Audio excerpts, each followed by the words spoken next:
Eu vou começar por esse final aqui, tem um monte de pergunta, tá todo mundo muito empolgado. Calma, gente. Tava vendo.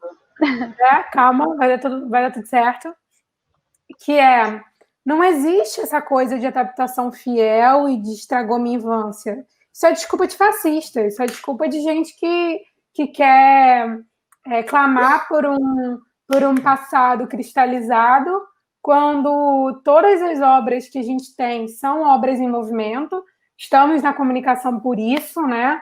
A gente está tratando aqui nessa mesa especialmente de reboots e, assim, não podia ter sido mais presenteada por mediar aqui. Se por um lado, na outra, eu estava boiando um pouco, aqui a gente vai juntos, porque quando a gente fala, né, quando eu pesquiso contos de fadas, a gente pode falar em eternos reboots, né, em eternas reescritas, e aí vocês duas citaram como referência, porque é impossível não citar, né, as princesas da Disney. E aí minha dissertação vai trazer toda essa leitura sobre as princesas, não pelo viés de gênero, mas pelo viés da construção de produtos. Mas a gente tem 1 milhão de trabalhos, inclusive no Brasil, né, tratando da Disney Princess pelo viés de gênero. E eu acho que a gente traz questões muito legais aqui para discutir. E a primeira delas que eu queria começar é para vocês duas falarem um pouco sobre isso, assim. Isso é um fenômeno que a gente está vendo de uma maneira geral. Eu tenho algumas hipóteses por que a indústria está seguindo esse caminho, e uma delas é justamente por conta da problemática, digamos, do gênero, vamos abrir assim, mas que é muito claro, tanto em Carmen Sandiego quanto na She-Ra, que é a infantilização das personagens no reboot. Então, a saída que a indústria encontra para tirar um pouco esse estereótipo de gênero, né? Esse estereótipo de gênero, quando eu digo cristalizado, né? Uma mulher trabalhada de um jeito, com peito marcado, com cabelo, maquiagem e tal, é trazer essas personagens para uma idade mais nova. E aí eu queria que vocês comentassem um pouco sobre isso. Eu acredito também, assim, que isso é uma construção, né? Como eu tinha falado dentro do trabalho, tem a construção dentro de um espaço, um tempo, então isso vai mudando ao longo do tempo. Essa construção ela vai sendo modificada, como você mesma falou, Priscila.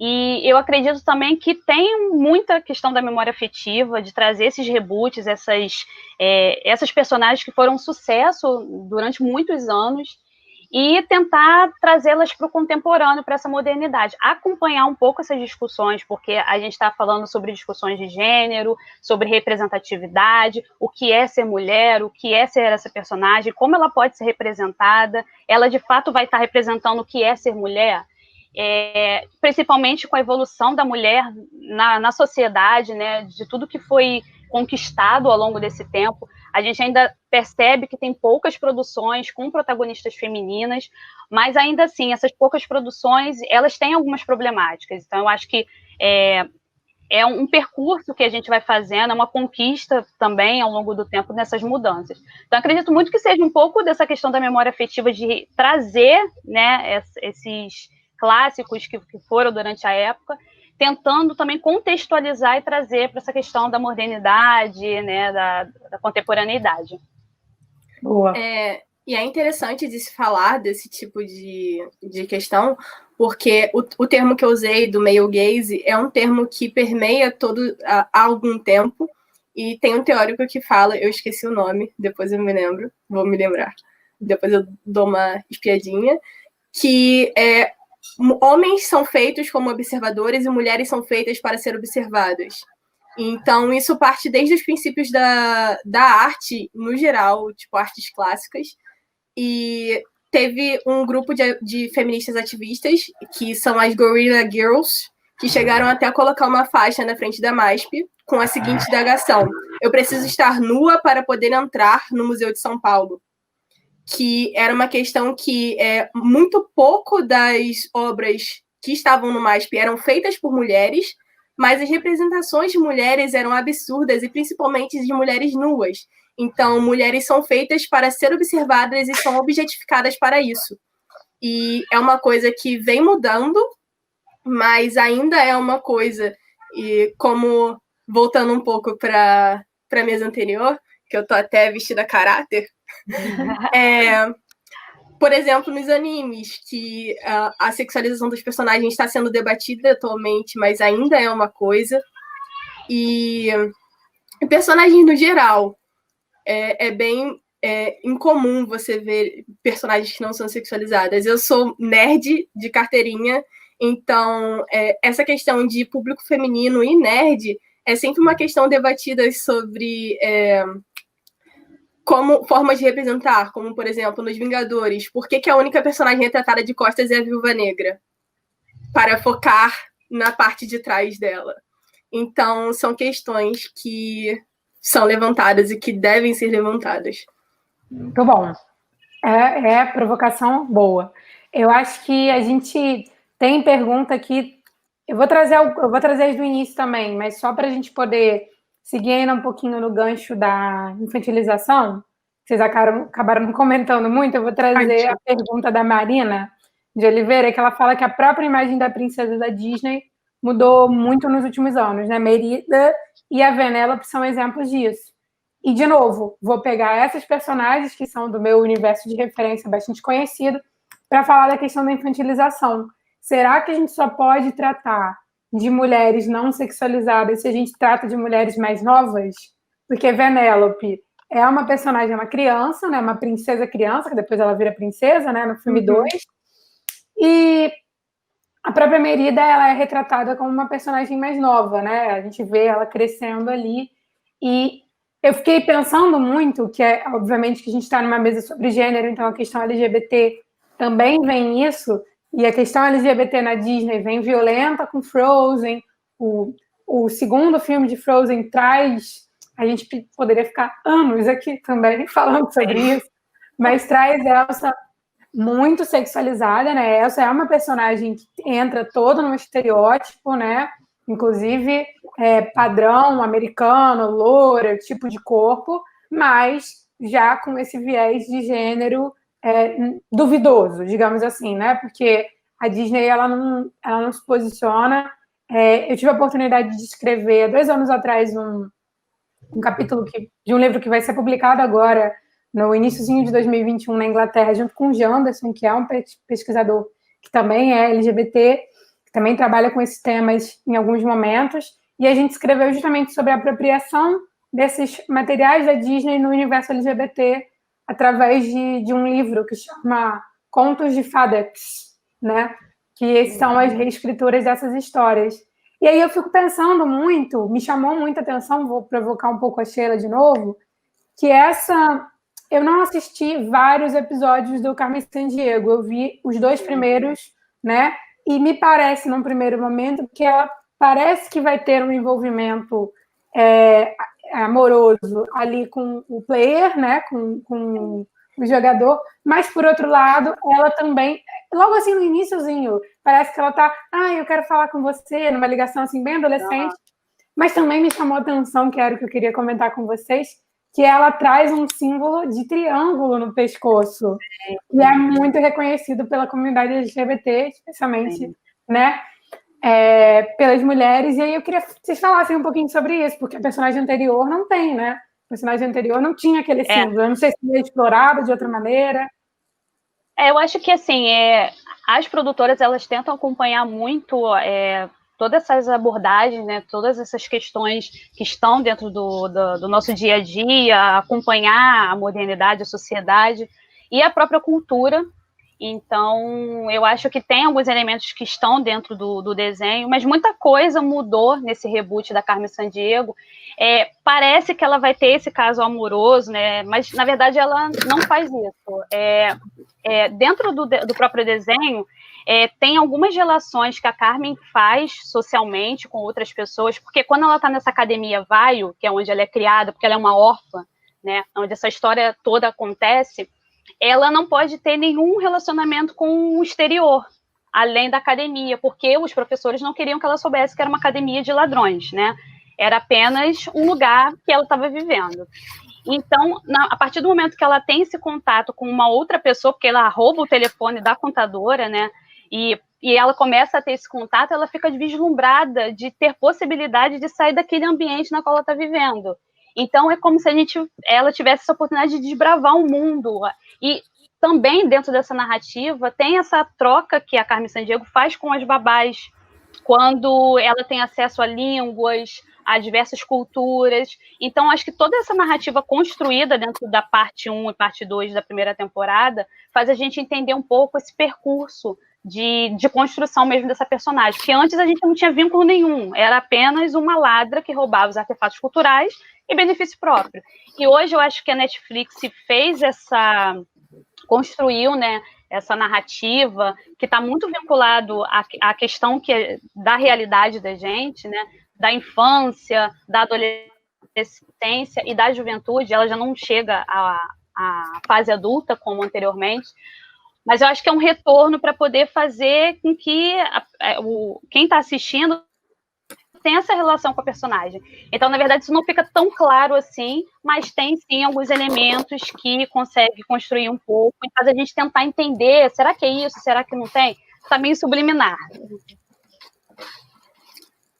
E falando um pouco dessa infantilização dos personagens, acho que não é só uma tendência para não sexualizar, então eu infantilizo, mas mais para dar mais protagonismo a personagens que são mais novos, porque fica mais próximo do público, acho que a identificação é mais fácil. Eu não acho que seja só uma questão de para não sexualizar eu vou usar mais novo. E também eu acho que essa questão de gênero está mais presente não só nessas que a gente falou, como, por exemplo, a própria Moana, que já não segue um padrão estereotipado. A Mérida também, que não segue foi a primeira da Disney que teve esse eu não tenho um par romântico. E vou chamar a atenção para uma outra produção também da Netflix, que é o 12 para Sempre, que é uma menina que faz 13 anos e ela vai para um mundo, ela tem a capacidade de ir para um mundo de imaginação e é lá onde ela se refugia, porque ela não precisa aceitar o que é esperado de uma mocinha, digamos assim. Então, ela recebe de presente de 13 anos um sutiã da mãe, e ela falou, não queria isso, eu queria um boneco. Um action figure. Bem Peter Pan, né? Bem Peter Pan, bem essa questão. Então, eu acho que essas novas formas de representar vários tipos de garotas e vários tipos de feminilidades diferentes é uma questão positiva. Na própria She-Ra, você tem diversas personagens femininas, o que é uma questão a se pensar, porque normalmente a proporção de fala é muito maior entre personagens masculinos do que entre personagens femininos, não apenas por relevância de personagem, mas também por maior número. Então, quando você tem maior representação feminina, você tem mais formas de falar e de interações, e você tem mais formas mais exemplos a se seguir, digamos assim. Ótimo, muito, muito boas colocações. E eu já vou entrar também nas perguntas, que a primeira delas é a da Laís Borba, de Brito, que eu acho que você pode seguir comentando um pouco, Júlia, que ela fala que ela pesquisa no mestrado uma figura que não é muito padronizada e que já tem muitos anos, que é a Lisa Simpson. E eu acho que a Lisa é uma das primeiras personagens, assim, mais, digamos, mais cristalizadas, que, enfim, porque está há muito tempo, né? Que ela não traz essa padronização toda, e ela fala um pouco vocês duas, eu acho, imagino, abordam um pouco a questão do cinema feminista. Se você já tem um pouco de contato com a questão do cinema mais feminista, e como, eu não sei exatamente qual foi a intenção dela, qual foi o paralelo que a Laís tentou fazer aqui, mas ela citou, vamos falar um pouquinho da Lisa, e eu não posso falar muito de cinema feminista, então não sei se vocês já pesquisaram alguma coisa nesse sentido, mas então a gente vai ficar devendo, Laís. Sobre a Lisa, eu acho que seria mais interessante ainda, que teria uma visão mais completa ainda, seria o Guilherme, que apresentou ontem, que ele é super fã dos Simpsons e ele falou justamente sobre várias adaptações, sobre um desenho que dura tanto tempo e como isso deve ser analisado, uma vez que cada vez que você reproduz é um novo produto, uma nova coisa. E eu vou puxar um pouco para a área que eu conheço mais, que é justamente a área da tradução, e vou usar a base de novo em Arrojo. Ela fala que todo tradutor, ele antes disso, ele é um leitor. Então, tudo que você vai produzir, você acaba colocando, mesmo sem querer, toda a sua bagagem, como memória, toda a sua carga discursiva. Então, tudo que você já viu, tudo que você já produziu, tudo que você já conheceu. Então, ao você fazer um novo projeto, você tem que pensar no que esse novo público está esperando, mas também o que você pode colocar de novo nisso. Eu acho que a Lisa é um pouco um referencial nisso, de ela vai se adaptando às novas formas, e é interessante a figura de uma menina que está aprendendo, porque é uma coisa muito... quase que um ditado popular, que as crianças são o futuro, então você sempre projeta em personagens mais novos o que você apresenta para fora. Então, eu acho que a Lisa é uma boa representação disso também. Eu acho que você falou super bem. Eu acho que é importante destacar que você está falando de tradução intersemiótica, né? Para o pessoal poder ficar ligado que, como a Júlia é da literatura, né, é da letras, quando a gente entende os objetos audiovisuais como adaptações, a gente está falando o tempo todo de tradução intersemiótica, e aí tem vários autores, ela está citando um deles, mas tem vários autores que vão poder trabalhar com isso. Como toda abordagem tem seus problemas, mas é uma leitura bastante interessante para a gente lidar com essas obras. E aí eu queria aproveitar a Lisa também para poder citar a Lisa como um exemplo da pergunta da Elisa Bastos, que ela fala como é possível pensar na representação para além da materialidade. E eu acho que a Lisa ela é um excelente exemplo, né? Para a gente não ficar tão preso nessa materialidade, né? O que é o cabelo, se é o estereótipo, se é o batom, se são essas marcas. Eu acho que a Lisa é uma personagem que a gente consegue explorar bastante, né? Para pensar como pensar em outras feminilidades, outras maneiras de ser mulher, que não só, né? Porque não é negar todos esses padrões, não precisa negar todos esses padrões para poder a gente procurar outras formas, né? É muito mais complexo do que isso, né? E aí ela pergunta, imagino que seja para Sheila, como é que essa personagem, né, no caso da Carmen Sandiego, né, se torna possível de ser construída pela Netflix? Como é que você vê essa relação desse momento contemporâneo que torna possível que a Netflix traga essa personagem com essa construção dessa maneira? Eu acredito que assim, a Netflix ela conseguiu, de certa forma, pensar em alguns elementos, outras formas além da estética, né, como você mesma falou, do uso do batom, do cabelo, mas de comportamento, né? A Carmen Sandiego, ela representada dentro dessa série de desenho animado, ela é totalmente descolada, o uso da roupa, isso influencia muito nessa questão de representatividade. A mulher ela pode ser o que ela quiser, o personagem feminino, ela também pode vestir uma calça jeans, como um short, ela pode usar um skate. Então, assim, tem outros elementos que estão embutidos nessas produções audiovisuais que podem ser pensados. Eu acho que Carmen Sandiego ela consegue, de certa forma, trazer esses elementos, não totalmente, porque tem uma questão da identidade do desenho animado que surgiu, né, a partir desse jogo, que também tem uma proposta educativa, e ela continua tendo essa proposta educativa, ela consegue ainda fazer essas abordagens sobre os países, sobre o que é a cultura. Tem estereótipos embutidos dentro dessa cultura, que é muito para o lado do que eu estudo do turismo, né, sobre o que é o Brasil, o que é a França, o que a gente consome, será que isso realmente representa esse lugar? Então, eu acho que dentro da Carmen Sandiego tem novas propostas, mas também trazendo um pouco essa identidade anterior, que vem do jogo, né, e as questões educativas. Então, acho que a representação também não é só de corpo, mas de comportamento. Eu acho que essas construções também de relação sociais dentro do próprio desenho, né? Com quem que essa personagem ela vai se relacionar, como ela se porta, o que ela faz. Ela também pode trabalhar, mas ela também pode ser uma dona de casa. Ela pode não ser dona de casa, ela pode só estudar. Então, assim, o personagem ele pode ser outras formas, né? Outras coisas. Eu acho que a Carmen Sandiego ela consegue, de certa forma, trazer um pouco essas novas percepções. Perfeito. Eu acho que a gente pode trabalhar agora um pouco com a Júlia para pensar. Antes disso, eu queria dizer que eu estou ficando velha, que Júlia é o nosso bebê aqui, e eu joguei muito esse jogo da 20 Carmen aninhos. Sandiego. Gente, eu tenho 30, Júlia, então tamo junto. Eu joguei muito esse jogo da Carmen Sandiego justamente porque o que me interessava era isso. Você podia ir em qualquer país. E era aquele computador velho ainda, né? Imagina, não tinha internet. Você podia ir em qualquer país, era muito bacana. E eu acho que realmente ela é uma das personagens mais fortes, assim, da infância, de uma referência que poderia, digamos, a gente poderia dizer que, assim, é completamente oposta, sei lá, a Barbie, né? Que não tinha nada a ver com essa movimentação.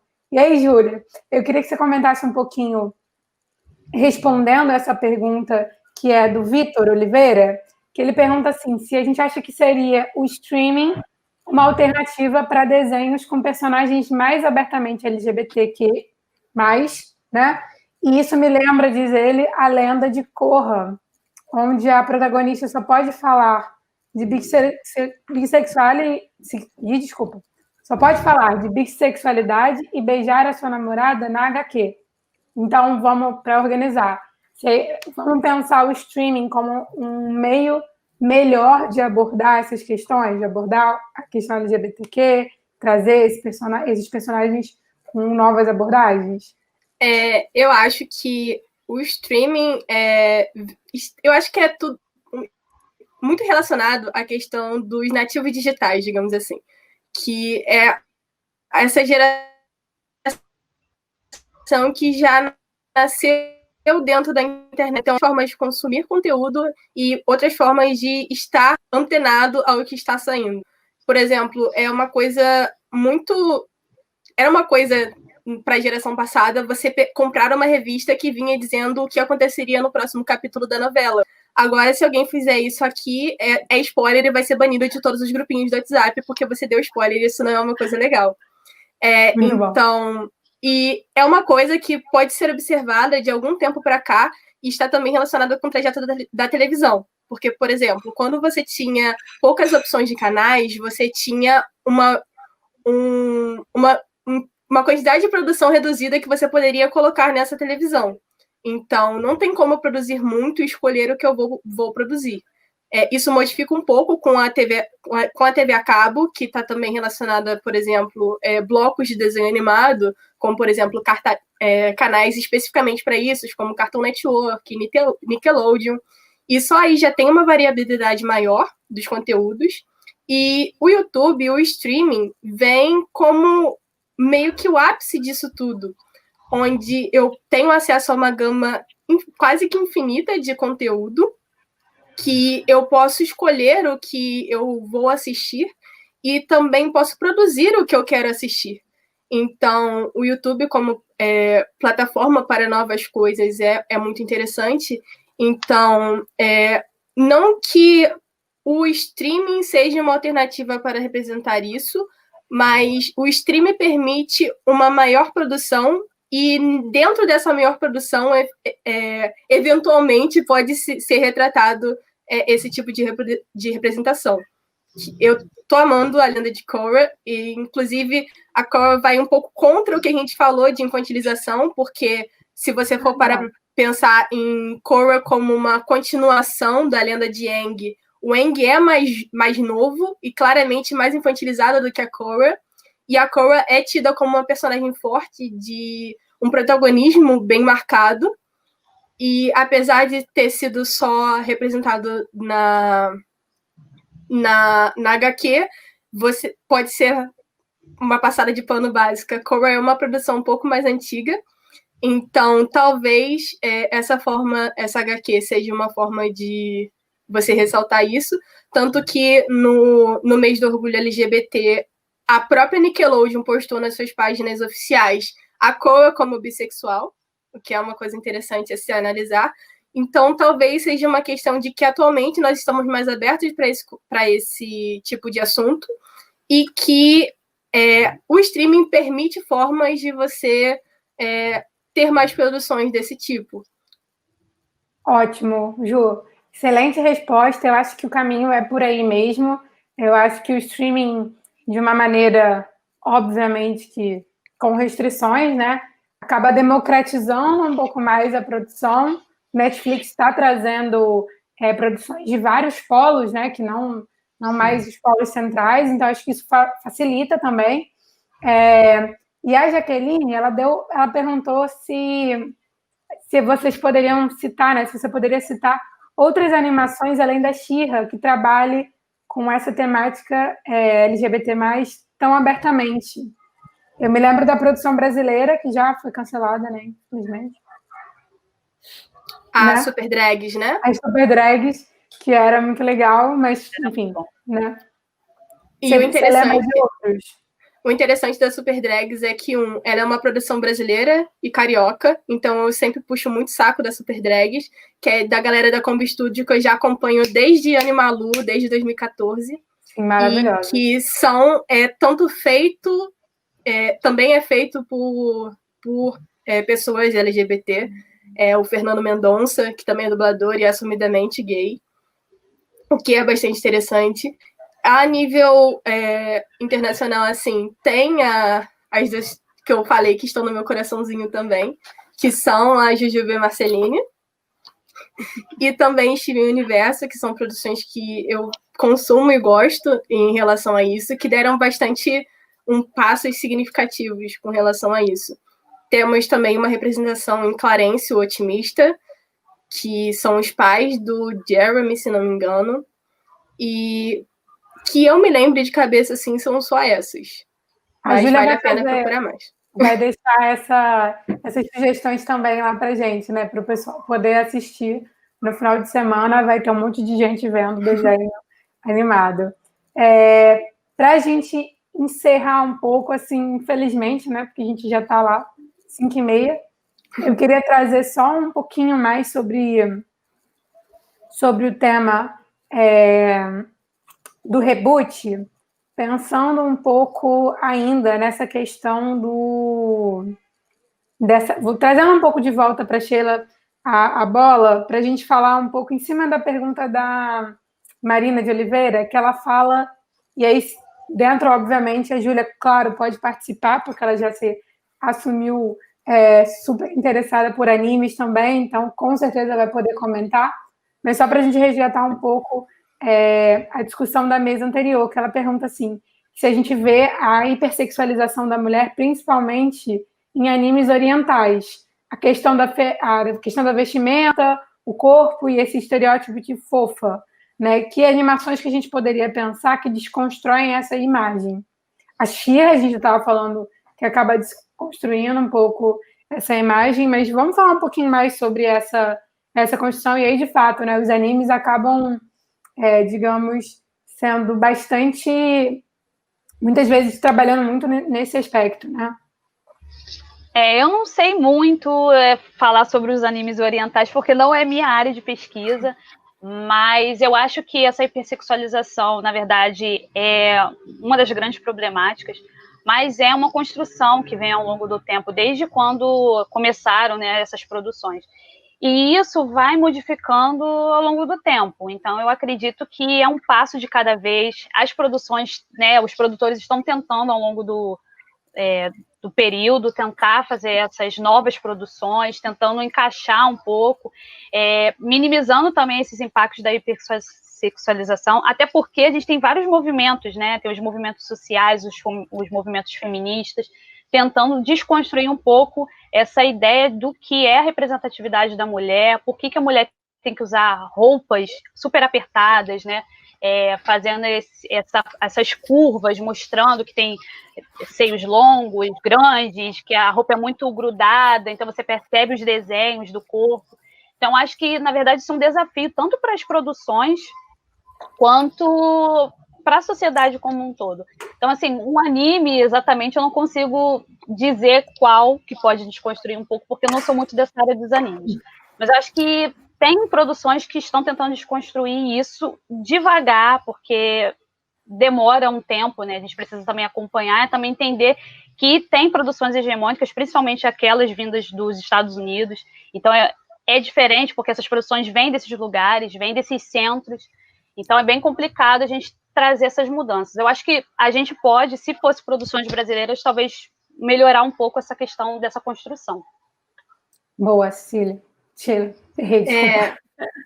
E para dar um a mais, não indicando, porque eu já falei algumas um pouquinho, né?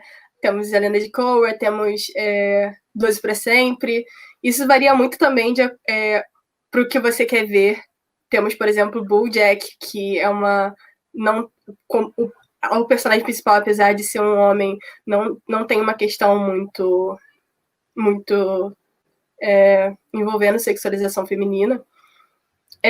E vou falar dar uma outra coisa a mais, que foi um termo que eu conheci recentemente, que eu adorei, que explica muita coisa, que é o argumento termiano. Que, basicamente, termianos são uma raça alienígena de alguma produção, que eles não leem nada como se fosse ficção. Então, tudo que eles veem e tudo que eles têm contato para eles é uma coisa, é um jornal, é uma coisa real. Então, o que acontece? O argumento termiano se eu estou vendo esse tipo... que todas as Peraí, voltando um pouco. Que todas as produções têm base no mundo real, porque é o mundo real que faz esse tipo de reprodução. Então, por trás desse mundo fictício, temos produtores, executivos que escolheram representar tal tipo de coisa. Então, quando você tem representações hipersexualizadas, como, por exemplo, em jogos, você escolheu fazer isso. Não é simplesmente essa personagem feminina, ela usa uma armadura biquíni porque está mais atrelado a como ela se movimenta e não à proteção física. O que é ok, mas ainda tem uma personagem feminina seminua na tela. Então, foi uma escolha mostrar essa personagem seminua na tela. Então, primeiramente, a questão da hipersexualização tem que ser tratado que é uma escolha e essa escolha não deve ser feita primeiramente. E que é uma coisa que vem mudando, como, por exemplo, o hate que sofreu mais recente Mortal Kombat, que justamente tenta evitar esse tipo de coisa. E eu jogo LOL, eu sou atleta pela A2E, que é o time de esportes da UF. Então, esse tipo de representação vem sido modificado. E, por exemplo, as mais novas personagens não têm curvas tão marcadas, como, por exemplo, a Thalia, que é a mais coberta, a personagem que eu mais jogo, a Leona, que é uma paladina totalmente estruturada, a Diana, que também é uma paladina totalmente estruturada, com armaduras bem feitas. Então, é uma coisa que vem mudando e que a gente tem que estar de olho e vamos incentivar coisas que não sigam esse padrão hipersexualizado. Não, Júlia, perfeito, maravilhosa, assim. Eu acho que a gente, de fato, não pode ficar passando pano, mas tem que entender, acho que quando você posiciona que são escolhas de produção, são escolhas de pessoas, no final das contas, né? Mas a gente também não pode esquecer que, e aí eu sempre gosto de falar do caso da Disney, porque é um caso muito, muito emblemático, que a gente está falando de empresas de 100 anos. E quando a gente fala de empresas de 100 anos, toda a mudança é como você mover como se a gente quisesse mudar a ponte Rio-Niterói de lugar. Então, mover a ponte Niterói parece impossível. E muitas vezes essas empresas elas trabalham com essa lógica. Então, não é de jeito nenhum para ter paciência com as empresas, não é para tolerar essas empresas, mas é para entender também que eles atendem uma lógica mercadológica. Só tem mulher extremamente sexualizada sendo representada no cinema, na TV, nas animações, porque as pessoas continuam consumindo. Então, eu não sou a favor de muitos dos comportamentos que se reproduz na internet de agressividade, porque eu acho que o caminho não é por aí. Mas se a gente fala de uma questão de consumo, a gente escolhe o que a gente consome. Você não precisa sair agredindo Deus e o mundo por conta do que está sendo feito, mas você pode escolher não consumir, você pode escolher não comprar os produtos, você pode escolher não ver os filmes, você pode escolher... E eu acho que quando a militância vai por esse caminho, né, a gente traz, e obviamente trazendo nossos posicionamentos, trazendo para os ambientes que a gente ocupa, de alguma maneira, e aí por a gente também tá num congresso que tem muitos alunos de estudos de mídia, eu sempre falo isso para as minhas turmas, quando eu trabalho com eles, que é assim, a gente pode produzir outras coisas, a gente pode escrever outros roteiros, a gente pode escrever outros personagens, e aí a gente sempre... Me ajuda a lembrar o nome daquela atriz maravilhosa que fala... Margot Robbins? Não, How to Get Away with Murder. Ah, sim. Que acabei de esquecer o nome dela, gente, mas me perdoe. Ela tem um discurso na internet maravilhoso que ela faz. Não dá para você interpretar, que ela fala, né? Não dá para você interpretar personagens que não foram escritas. Então, eu acho que a gente, enquanto produtores e pesquisadores e trabalhadores também da indústria de entretenimento, que todos nós somos, de alguma maneira, a gente nunca pode esquecer disso. A gente nunca pode esquecer que tudo é ato político. Então, eu acho que esse é o caminho para lidar com essas questões, assim, eu fico com essa sensação. Então... Assim, mandaram aqui pelo chat que é Viola Davis. Viola Davis, maravilhosa, exatamente. Mas acho que para contribuir um pouco com o que você está falando, Priscila, o Douglas Kellner, quando ele fala sobre a cultura da mídia, é justamente por isso. Ele critica um pouco essa questão da indústria cultural, trazendo uma nova abordagem, dizendo que esses produtos eles não só influenciam as pessoas, mas as pessoas também têm poder, né, de escolha do que ver. Eu acho que a plataforma de streaming está aí para isso também, é uma forma da gente poder escolher. Antes a gente tinha porque na televisão aberta a gente tem a grade fechada, então, e até essas TVs pagas a gente também tem uma determinada grade, é uma escolha também o que está nesse streaming. Mas eu acho que a partir do que já está sendo posto, você também pode escolher. Então, eu acho que é um desafio, a gente tem um diálogo, né, entre esses indivíduos, esses produtos culturais.